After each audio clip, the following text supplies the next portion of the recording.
An entitled Karen tried to interrupt the paramedic and pepper spray them once they tried to stop her. So, about 10 months ago, a guy goes down outside a strip mall store, has a medical alert bracelet on about a heart condition. Paramedics get called, which arrive quickly. They showed up in a 4-door pickup with a bed shell, all fire engine red, flashing lights and sirens. Fire department and paramedics all over the truck. They jump out and start hooking this guy up to the blood pressure cuff, sticking the heart monitor pads to him, etc. Karen rolls up behind the paramedics truck and starts screaming that the truck cut her off at the intersection with lights and sirens. Then she demands the paramedic look at her as she melts down while he's starting CPR on the victim. The paramedic is ignoring her entirely, but has to get something from the truck. She blocks his way and gets moved aside as he goes to the truck. This is where Karen pulls out her pepper spray and hoses the standing paramedic directly in the face. But she's not done. She sprays the second paramedic on the ground, and just for the trifecta, hoses down the heart attack victim, screaming he's too young to have a heart attack. I took it as my cue to remove her pepper spray and hold on to her, with others, until police arrive. Still, others are trying to help with CPR, while some try to wash out the eyes of the paramedics. Police arrive, Karen goes immediately into handcuffs, and then attempts to bite/kick the police, which results in getting hogtied and her shirt pulled over her face, at which time she starts screaming rape. And the kicker, when the police arrest her, she starts with, "Do you know who I am?" Results are 2 counts of aggravated assault with weapon on paramedics, 2 counts of assault on police, 1 count of aggravated assault with weapon on the heart attack victim, which survived, resisting arrest with violence. She also is being sued by the heart attack victim for $10 million,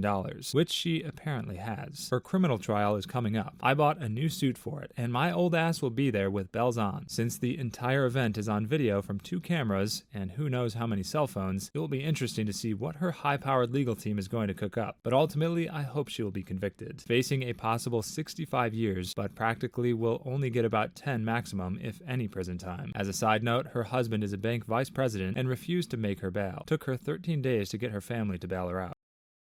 My half-sister wanted to show up in a wedding dress to my engagement party, so I changed the party theme so she would fit right in. My half-sister Heather and I never really got along. We both are 24. My father left my mother for her mother, and we were born the same month, 20 days apart. It has always been weird. It doesn't help that Heather's mom hates me and my mom. By extension, Heather and I didn't have the best relationship. She has always tried to one-up me, even though we both have a similar economic background. So now my fiance and I got engaged last month and had our engagement party this Saturday. We had planned it originally as a casual formal event. Nice dresses, but not "I'm going to the Met Gala ball" nice. More like "we're going to a good restaurant" nice. Anyway, my cousin hits me up saying she has to show me something. It was the picture of the dress Heather was going to wear. This dress, Jesus Christ. It can only be described as opulent. It was long and white, strapless with sewn in crystals and golden accents. I'm pretty sure it's a wedding dress, but I can't be 100%. This made me really mad. So I decided, F that. I started texting people telling them that there had been a change of plans,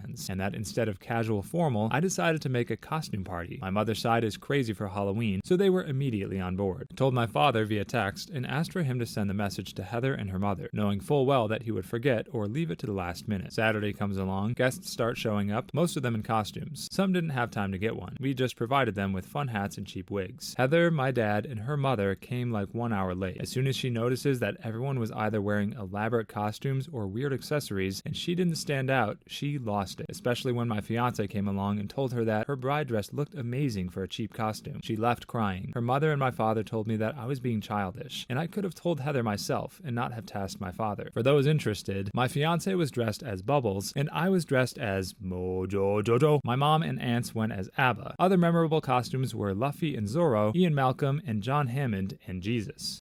I got my roommates to stop having sex during quarantine. Full disclosure, this was at the beginning of quarantine for most of the US. I have 2 roommates that are dating. When I first moved in with my original roommate, we were both single guys. We were good friends, and it was a lot cheaper to share a house. About 6 months after we moved in together, he moved his girlfriend in. No problem, she was cool and we all got along. Flash forward to a couple of months and quarantine hit. I had to work from home. They didn't, but we're still getting paid. They were constantly, passionately hugging. I have no problem with that, but she was insanely loud. I'm talking fucking Lassie from Porky's loud. I told them they needed to quiet down during work hours, and his exact words were, "We aren't that loud. Quit exaggerating and deal with it." Pertinent to this story is that I'm an IT help desk person, so I was on the phone a lot. One day while I was on the phone with a client, they started going at it. The client was a young female, and she heard it. She asked me if I was watching porn while helping her. I apologized and told her it was my roommate and his girlfriend. She laughed and said she understood. I finished helping and hung up. End of story, right? Wouldn't be here if it was. The next day, I get a phone call from my CTO saying a client complained because I was watching porn while on a support call. I explained the situation to him and he laughed it off. Thank goodness he was a cool boss. I told them about it and he reiterated that she wasn't that loud and sucked it up. A couple days later, on a weekend, they started going at it again. I pulled out my phone and recorded the audio. The next morning, they were both at the dining room table eating breakfast. I looked him dead in the eye and said, "You aren't loud," and played the audio, which was recorded through our air duct. She turned white as a sheet. She apologized profusely, and I haven't heard anything since.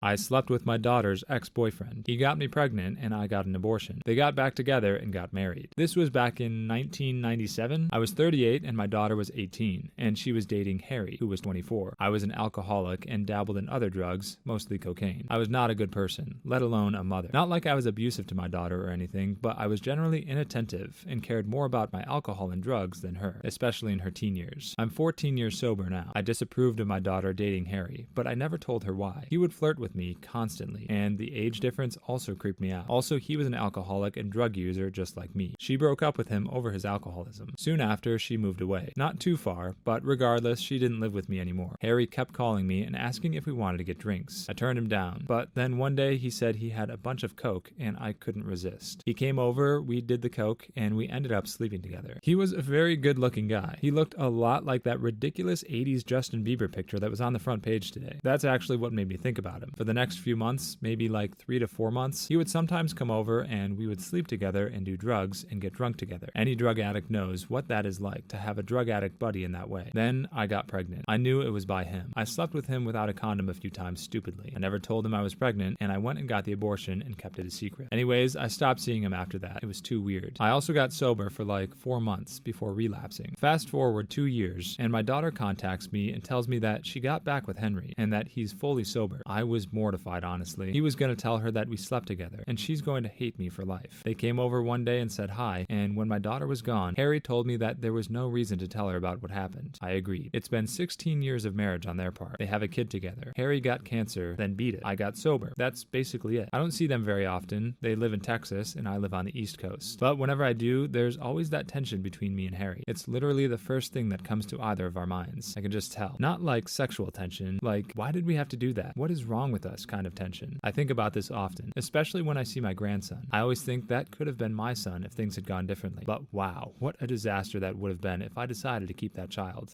Click one of the videos on screen right now.